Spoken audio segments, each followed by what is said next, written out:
لیے آپ زبان سے کہہ سکتے ہیں کہ مثلا میں نیت کرتا ہوں 2 رکعت نماز فجر، 2 رکعت نماز فرض آج کی فجر کی، اگر آج نہ بھی کہیں تب بھی کافی ہے، آج کی فجر کی واسطے اللہ تعالیٰ کے منہ میرا قبلہ شریف کی طرف۔ اگر آپ امام کے ساتھ ہیں تو پیچھے اس امام کے، یہ بھی آپ کہہ سکتے ہیں، تو اس طرح آپ کر کے پھر تکبیر لگائیں گے۔ اب یاد رکھیں کہ جب آپ تکبیر لگائیں تو کھڑے ہونے کا طریقہ پہلے مردوں کے میں عرض کر دیتا ہوں، چلے خواتین کو ساتھ ساتھ کہتا ہوں، مرد جو ہوں اس طریقے سے پاؤں بالکل سیدھے ہونے چاہیے اور ان کے درمیان 4 انگلیوں کا فاصلہ رکھنا مستحب ہے۔ 4 انگلی کا فاصلہ، چاہے آپ جماعت کے ساتھ پڑھ رہے ہوں چاہے آپ تنہا پڑھ رہے ہیں، پیروں کے درمیان 4 انگلی کا فاصلہ بس اتنا ہو، قریب قریب پاؤں رکھیں، بہنیں بھی اسی طریقے سے پیر رکھیں گی۔ اس کے بعد جب تکبیر لگانے لگے تو چہرہ اٹھا ہوا ہو، بعض لوگ اپنے پیروں کو دیکھ کے تکبیر لگاتے ہیں، ہم نے نمازی حضرات کو دیکھا ہے جو دیکھتے ہیں اللہ چہرہ جھکا ہوا ہوتا ہے، یہ سنت کے مطابق نہیں ہے۔ مستحب یہ ہے کہ چہرہ کعبۃ اللہ کی سمت ہو، بلکہ فقہاء نے لکھا ہے کہ نگاہیں بھی سامنے ہوں، کعبۃ اللہ کی سمت نگاہیں رکھ کر اور پھر تکبیر لگائی جائے۔ تو بہنیں بھی ایسی کریں گی کہ چہرہ کعبۃ اللہ کی سمت ہوگا اور پھر نگاہیں بھی کعبۃ اللہ کی سمت رکھی جائیں۔ اس کے بعد ہاتھ اٹھانے کی باری آئے گی۔ ہمارے امام اعظم ابو حنیفہ رضی اللہ تعالی عنہ کے نزدیک مرد کے لیے سنت طریقہ یہ ہے کہ وہ اپنے ہاتھوں کو اتنا اونچا اٹھائے کہ اس کے کان، یہ جو انگوٹھے ہیں یہ کان کی لو کی سیدھ میں ہو جائیں۔ اس طرح کر لیں تب بھی ٹھیک ہے، لیکن لگا لینا یہ اور فقہاء نے فرمایا کہ اچھا ہے کہ لگا لیں کان تک اس طریقے سے، اور ہتھیلی بالکل سیدھی ہو کعبۃ اللہ کے سمت، انگلیاں نہ بالکل ملی ہوں نہ بہت زیادہ کھلی ہوں، اپنے نارمل حالت پہ چھوڑ دیں لیکن بند بھی نہ رکھیں۔ انگلیاں اور ہتھیلی کا اس وقت قبلہ کعبۃ اللہ ہی ہونا چاہیے، اور اس طرح کر کے پھر اللہ اکبر کہہ کر ہاتھ باندھیں گے، تکبیر لگائیں، اللہ اکبر کہہ کر متصلاً ہاتھ باندھ لیں۔ تو یہ تکبیر لگاتے ہی ہاتھ فوراً باندھ لینا سنت کریمہ ہے۔ بعض حضرات کو دیکھا ہے کہ وہ یوں تکبیر لگاتے ہیں اللہ اکبر، پھر ہاتھ چھوڑ دیتے ہیں، پھر ہاتھ باندھتے ہیں، بعض یوں کرتے ہیں اللہ اکبر پھر یوں کر کے کرتے ہیں۔ یہ مختلف طریقے بہرحال رائج ہیں مسجدوں میں، لیکن صحیح جو ہم نے آپ کو بتایا وہ یہی ہے کہ آپ تکبیر لگائیں اور اللہ اکبر کہتے ہوئے فوراً سیدھے ہاتھ باندھ لیں، نیچے چھوڑنے کی حاجت نہیں ہے، اور یہ تھوڑا سا ایک ورزشی انداز اختیار کرنے کی ضرورت نہیں ہے، بس اللہ اکبر کہا اور ہاتھ باندھ لیے۔ بہنیں جو ہیں وہ زیادہ اونچے ہاتھ نہیں اٹھائیں گی، مردوں کے لیے تو تھا سنت کہ وہ کندھے تک ہاتھ اٹھائیں، کان کی لو سے انگوٹھوں کے سرے لگا لیں تو بہتر ہے۔ بہنیں بس سینے تک ہاتھ اٹھائیں، بس اس طرح اللہ اکبر کہہ کے فوراً ہاتھ باندھ لیں، وہ اس سے اوپر نہیں کریں گی۔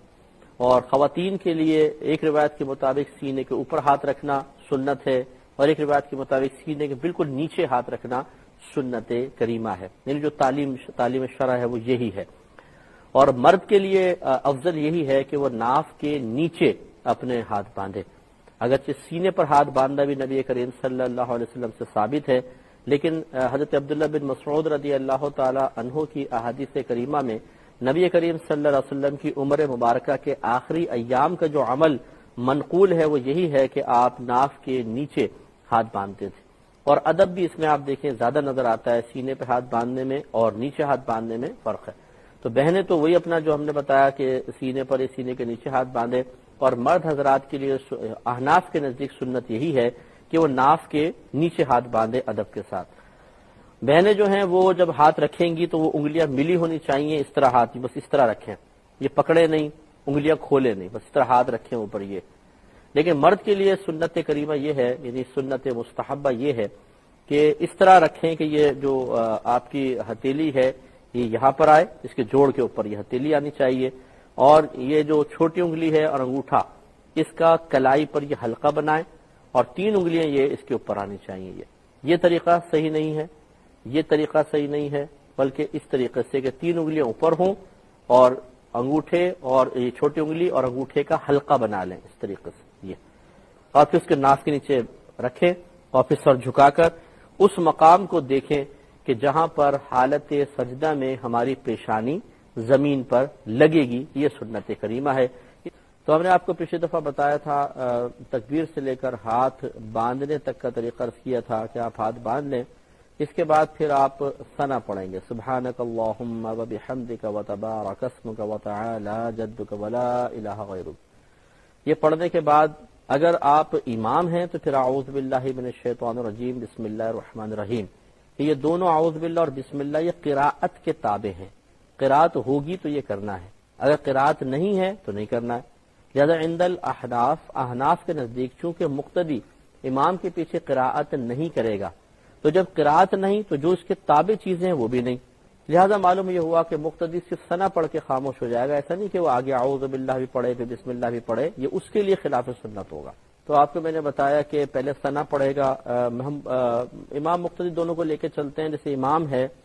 تو وہ ثنا پڑھیں گے اور پھر اعوذ باللہ بسم اللہ پڑھیں گے امام صاحب جو ہیں، کیونکہ میں نے آپ کو بتایا اعوذ باللہ اور بسم اللہ پڑھنا یہ قراءت کے تابع ہیں اور امام نے قراءت کرنی ہوتی ہے، اس لیے وہ دونوں چیزیں پڑھیں گے۔ لیکن مقتدی چونکہ امام کے پیچھے احناف کے نزدیک قراءت نہیں کرے گا،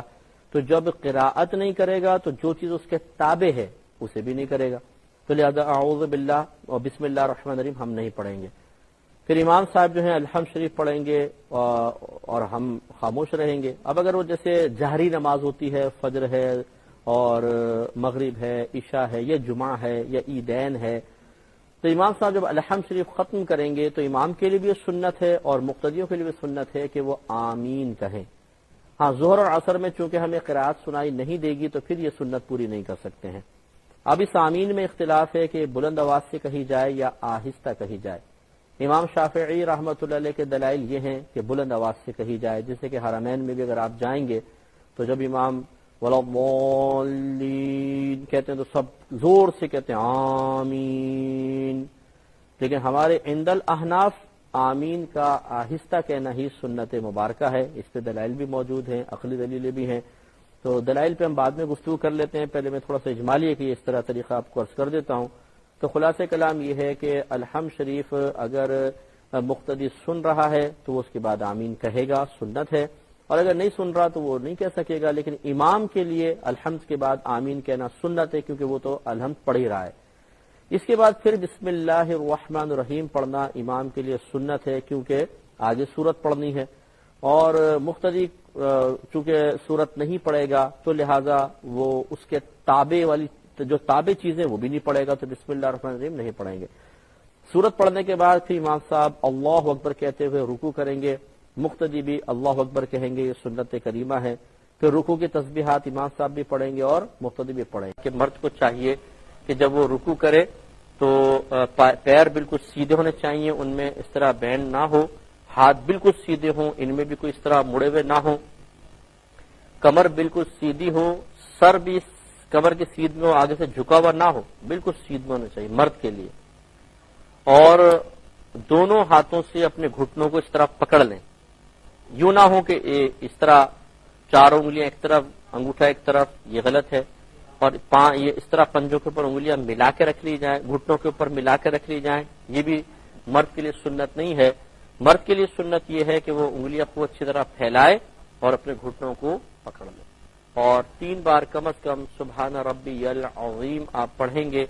اگر عظیم واو پڑھنے میں دقت ہوتی ہے تو سبحان ربی الکریم بھی آپ پڑھ سکتے ہیں، جس کو تجوید نہیں آتی تو بہتر یہ وہ کریم کے ساتھ پڑھ لے، سبحان ربی الکریم۔ جیسے عظیم ہے واو کو تھوڑا سا موٹا پڑھنا ہوتا ہے، 3 بار کم از کم ہے، 5 بار بھی پڑھ سکتے ہیں، 7 بار بھی آپ پڑھ سکتے ہیں۔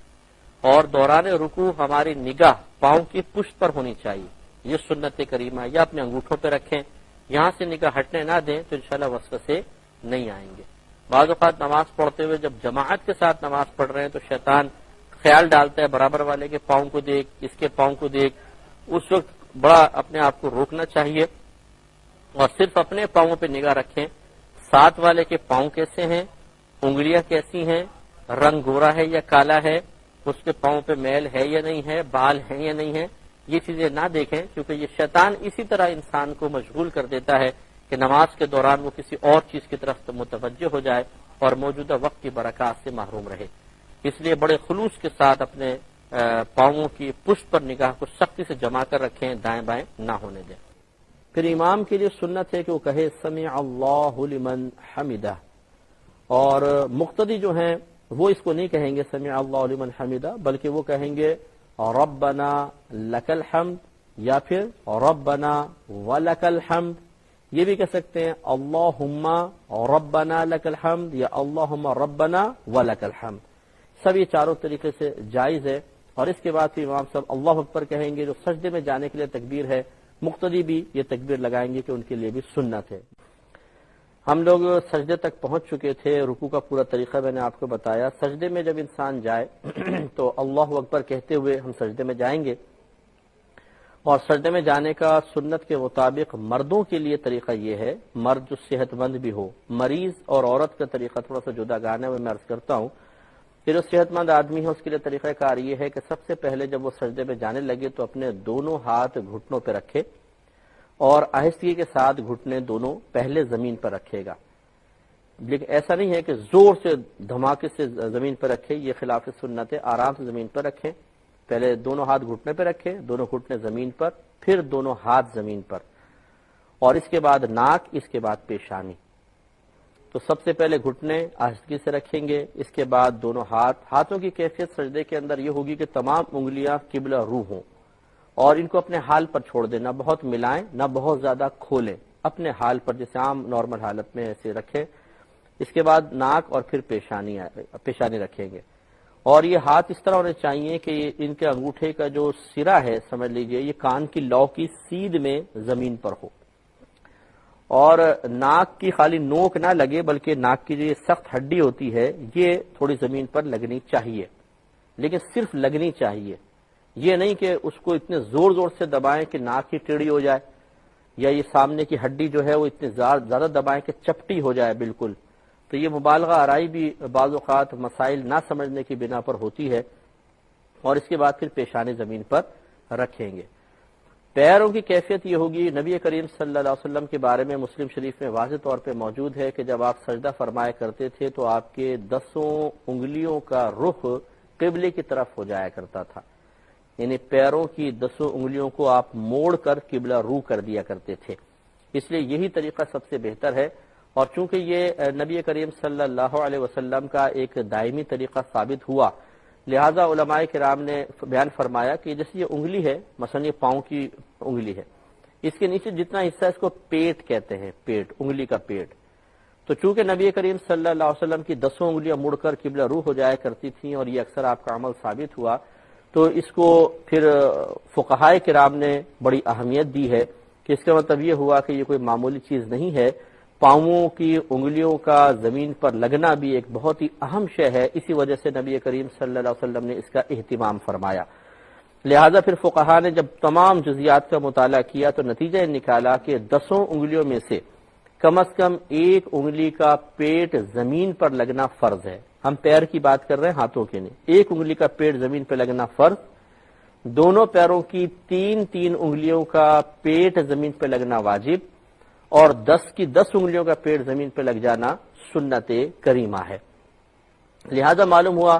کہ جو حضرات اپنے پنجے مکمل طور پہ موڑ سکتے ہیں ان کے لیے سنت یہی ہے کہ رکھ کر اور اچھی طریقے سے ان کو دبائیں تاکہ 10 کی 10 انگلیاں پنجے مڑ کر کعبۃ اللہ کی سمت انگلیوں کا رخ ہو جائے۔ لیکن جو کمزور ہے، جو بوڑھے حضرات ہیں، یا بہت ہی بھاری بدن ہے کسی کا، مکمل طور پہ انگلیاں نہیں مڑتی، پیر موٹا ہے، تو پھر وہ جتنا ہو سکے اتنا کر لیں، بس جتنا ہو سکے۔ لیکن یہ نہیں کرنا چاہیے کہ بعض لوگ آپ دیکھیں گے کہ سجدے میں جاتے ہیں دونوں پیر پیچھے سے اٹھا لیتے ہیں۔ یاد رکھیں کہ جس نے دونوں پیر اٹھا کے رکھے سجدے میں اس کا تو سجدہ ہوگا ہی نہیں، جب سجدہ نہیں ہوگا تو نماز بھی نہیں ہوگی۔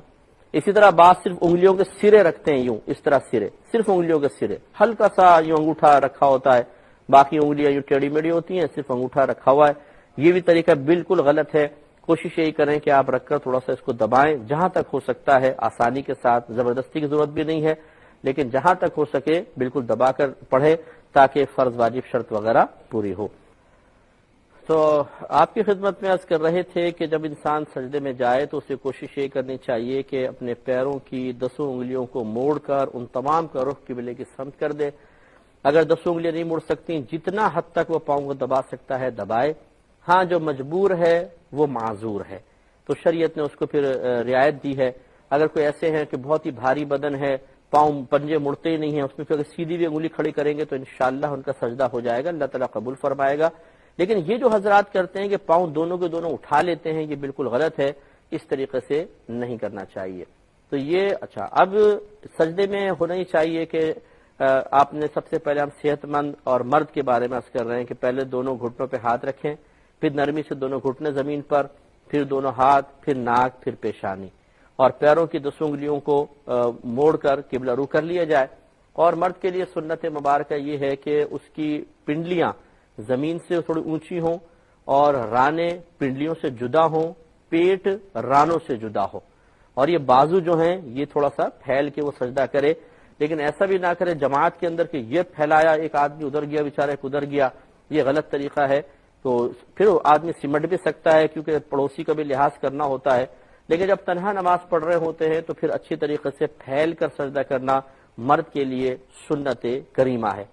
اور حالت سجدہ میں انسان کی نگاہ ناک کی نوک پر ہونی چاہیے، یہ مستحب ہے۔ اس پہ انشاءاللہ اس کی وجہ سے وسوسے کم سے کم آئیں گے، جیسے کہ میں نے آپ کی خدمت میں وضاحت عرض کی تھی۔ تو یہ مرد کے لیے سجدہ کرنے کا طریقہ ہوتا ہے۔ اب جو بیچارے کمزور حضرات ہیں یا بوڑھے حضرات ہوتے ہیں یا خواتین ہیں، اگر یہ اس طرح کریں کہ سجدے میں جاتے ہوئے پہلے دونوں ہاتھ زمین پر رکھ لیں پھر گھٹنے رکھیں تو اس کی بھی گنجائش نکل سکتی ہے، اس میں کوئی حرج نہیں ہے۔ اور خواتین کے لیے سنت مبارک یعنی مستحب طریقہ یہی ہے کہ یہ سمٹ کے سجدہ کریں۔ اچھا، مرد کے لیے ایک بات مزید رہ گئی تھی کہ کلائی جو ہے یہ زمین پر بچھی ہوئی نہ ہو۔ نبی کریم صلی اللہ علیہ وسلم نے منع فرمایا کہ اس طرح سجدہ نہ کرو کہ تمہاری کلائی یوں بچھی ہو جیسا کتا اپنی کلائی بچھا لیتا ہے۔ تو آپ نے دیکھا ہوگا کتا کبھی بیٹھتا ہے تو پوری کلائی بچھا کے بیٹھتا ہے وہ دونوں ہاتھوں کی، تو نبی کریم صلی اللہ علیہ وسلم نے اس سے منع فرمایا۔ تو لہٰذا صرف پنجہ لگے زمین پر اور اس کے بعد یہ ہاتھ اٹھا ہوا ہونا چاہیے۔ لیکن بہنوں کے لیے سمٹ کے سجدہ کرنا یہی مستحب ہے۔ جیسے تو دیکھیں نبی کریم صلی اللہ علیہ وسلم نے جو طریقہ بیان فرمایا وہ مرد عورت دونوں کے لیے، اس کو کوئی انکار نہیں کر سکتا ہے، لیکن یہ طریقہ زیادہ سے زیادہ سنت ہے، پھیل کے سجدہ کرنا زیادہ سے زیادہ سنت ہے۔ جبکہ عورت کے بارے میں اس کے ستر کی حفاظت، اس کے پردے کا معاملہ، اس پہ اتنی سخت وعیدات ہیں اور اتنا سخت شریعت کی طرف سے مطالبہ ہے کہ وہ قریبہ واجب ہے، اور واجب کو پورا کرنا، فرض کو پورا کرنا سنت کی رعایت سے بہتر ہوتا ہے۔ اس لیے فقہائے کرام نے اور کئی صحابیات کے عمل بھی ثابت ہیں، مصنف ابن ابی شیبہ آپ کتاب اٹھا کے پڑھیں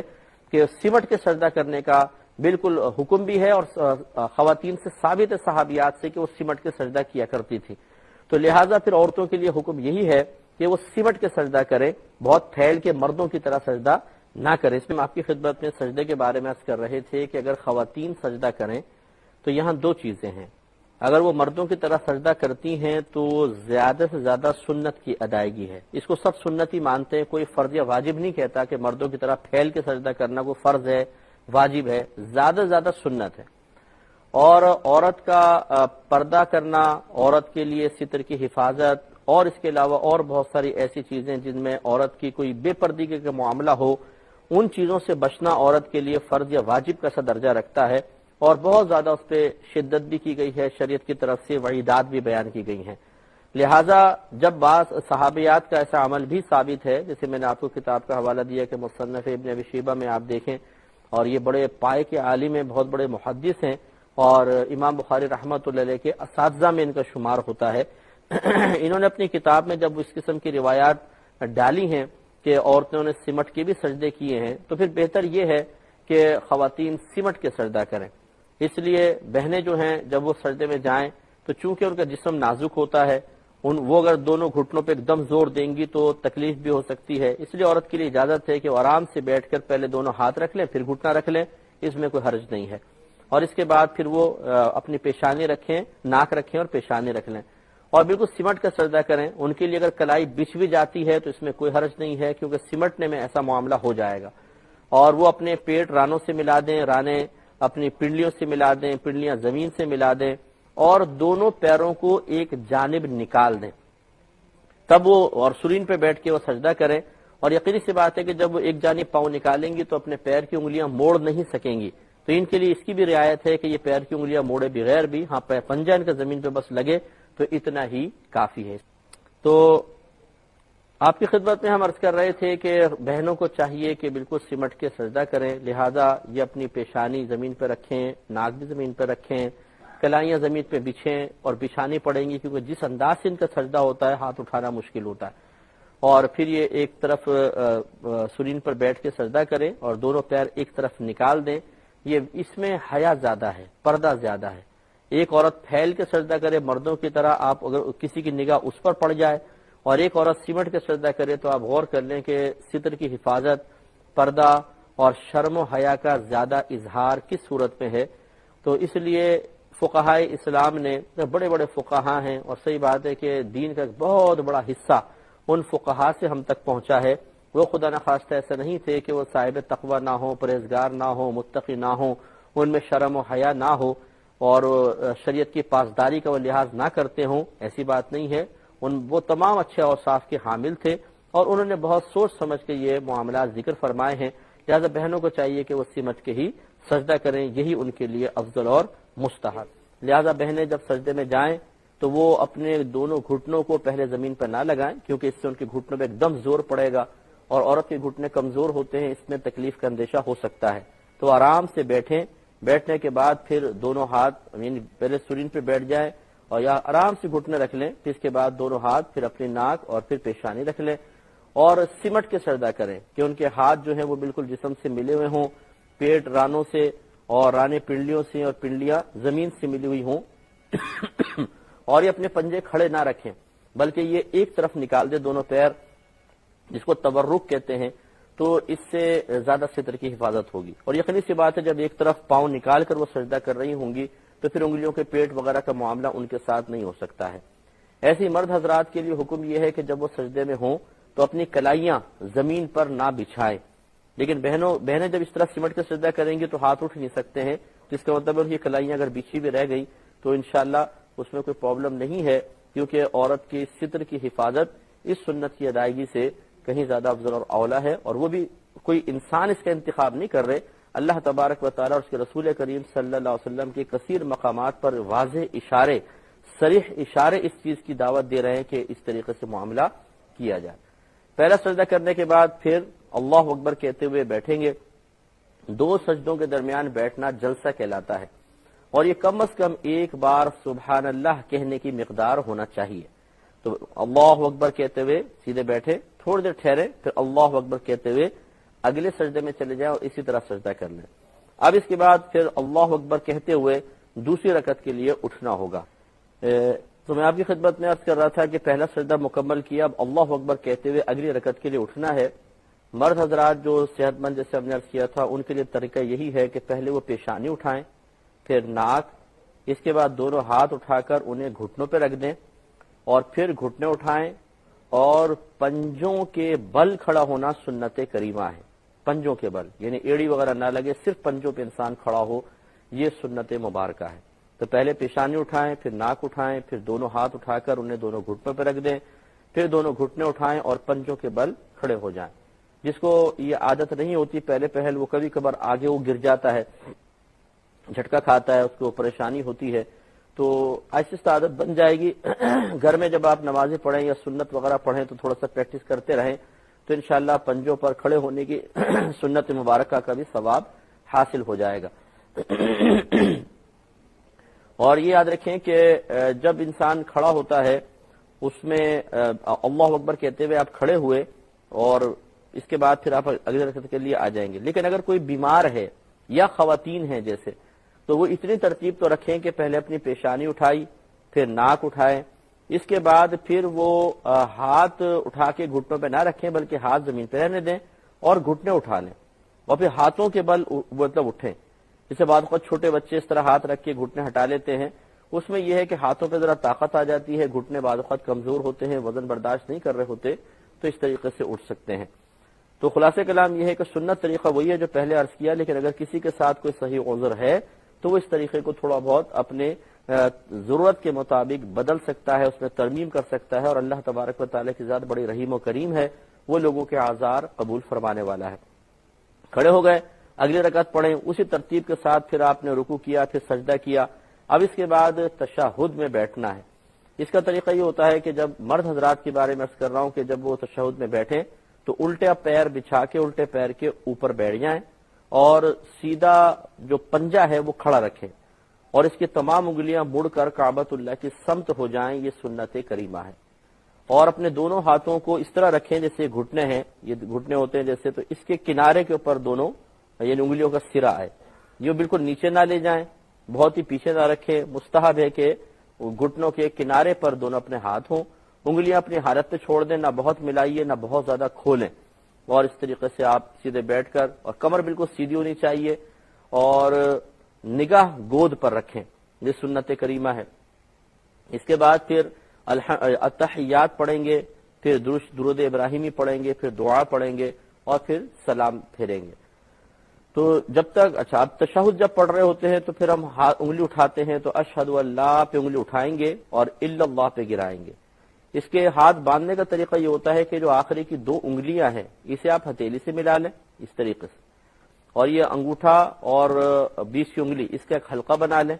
اور پھر یہ اللہ اکبر اشہد اللہ الہ پہ انگلی اٹھائیے اور الا اللہ پہ گرائیں۔ اور مستحب اور سنت یہ ہے کہ فوراً پھر ہاتھ کو کھول دیا جائے، مٹھی بند نہ رکھی جائے۔ بعض اس طرح انگلی کر کے رکھتے ہیں بس ایسے، تو یہ مستحب نہیں ہے، مستحب ہے کہ انگلیاں پھر قبلہ روح ہو جائیں، یہ سنت کریمہ۔ اور یہ انگلی اٹھانا یہ بھی مطلب نبی کریم صلی اللہ علیہ وسلم سے ثابت ہے، اور آپ یہ فرماتے ہیں کہ جب یہ آدمی تشہد میں شہادت کے وقت انگلی اٹھاتا ہے تو یہ شیطان کے لیے ایک نیزے کی طرح ہے کہ اس کو اس سے بڑی شدید قسم کی تکلیف ہوتی ہے۔